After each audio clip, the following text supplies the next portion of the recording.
Assalamualaikum. Hai semua, kembali lagi di channel aku, Nia Nopralena. Kali ini aku mau bikin cuko pempek, tapi cuko pempeknya ini benar-benar kental banget, hitam pekat, apalagi rasanya itu benar-benar nano-nano banget ya, karena ada rasa manis, pedas, asem, pokoknya lengkap. Jadi kalau kita bikin pempek, makan pempek tapi nggak ada cukonya itu rasanya kurang afdol ya teman-teman.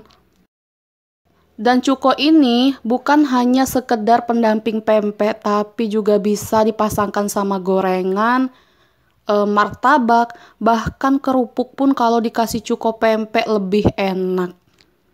Buat teman-teman yang pengen bikin cuko pempek dan itu yang kental, manis, pedas, cobain resep ini dan mudah-mudahan cocok ya. Dan tonton terus videonya.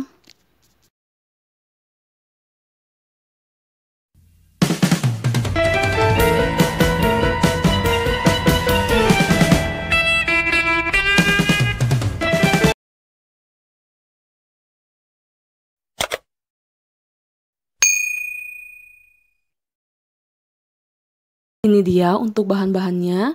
Yang pertama yaitu 500 gram gula aren atau disebut juga gula batok. Jadi ini memang saya minta kirimin langsung dari orang tua yang di Sumatera karena memang untuk pempek ini memang ada gula khususnya seperti ini ya teman-teman. Nah, ini di sana namanya gula aren atau gula batok karena berbentuk batok seperti ini. Ini juga nanti salah satu kunci supaya cuka kita nanti bakal hitam dan kental. Jadi ini tergantung dengan gula merahnya sendiri ya teman-teman. Beda dengan gula merah yang ada di pasaran yang warnanya coklat. Dan di sini ada 65 gram cabai rawit. Untuk cabai rawit itu tergantung selera ya teman-teman. Jadi di sini ada cabai rawit yang besar, lombok kalau di sini namanya ya. Terus ada cabai rawit setan, ini pastinya lebih pedes banget. Dan di sini juga ada cabai rawit kecil. Kalau di Bali ini namanya cabai rawit kecil. Jadi kalau untuk cabai rawit ini tergantung teman-teman mau pakai yang mana dan seberapa banyaknya, tergantung selera teman-teman lagi. Cuman kalau saya di sini saya pakai cabai yang besar ini atau cabai rawit lombok ya teman-teman. Lalu ada 65 gram bawang putih, 30 gram asam jawa, 1 sendok teh garam dan 600 ml air. Sekarang saya mau masak dulu air dan gula merah beserta asam jawanya. Jadi kita masukkan aja 600 ml airnya. Terus kita masukin gula merah yang sudah kita cincang kasar atau diiris kasar. Lalu kita masukin asam jawanya. Di sini saya pakai asam jawa. Nah, usahakan asam jawanya itu jangan terlalu yang banyak bijinya ya teman-teman. Ini tinggal kita masak aja di atas kompor. Dan kita cukup menggunakan api kecil aja supaya nanti nggak gosong. Karena kalau gula merah ini dia lebih rentan untuk gosong. Jadi ini kita cukup masak dengan menggunakan api kecil. Sampai nanti gulanya larut ya teman-teman.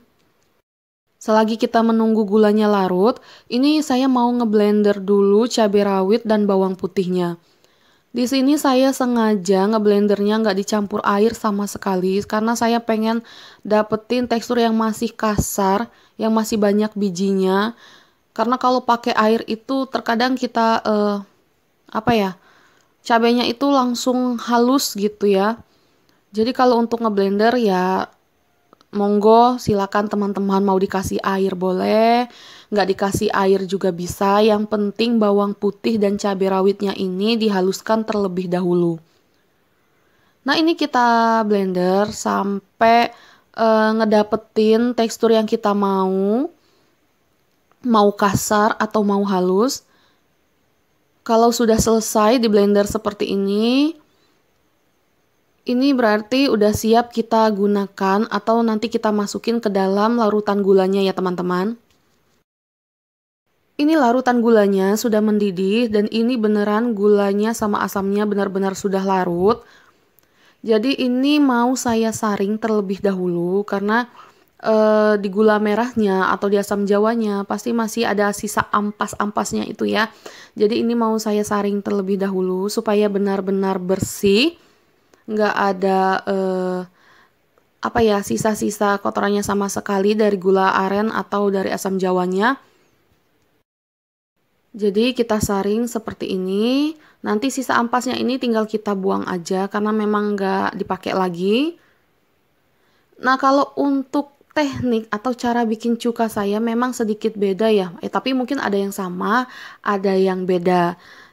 Karena setiap orang kan pasti punya teknik masing-masing atau cara sendiri, cara masing-masing. Cuma kalau di sini saya memang bisa dibilang agak ribet karena memang setelah kita saring tadi, di sini saya tuang lagi ke dalam panci dan ini saya masak lagi sampai gulanya ini atau larutan gulanya ini benar-benar mendidih.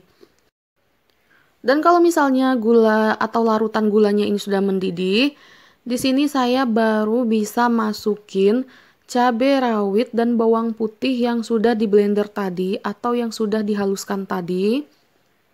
Nah, memang bisa dibilang sedikit ribet, cuman ini memang cara atau teknik saya, cara membuat cukonya saya. Jadi memang tergantung teknik masing-masing ya.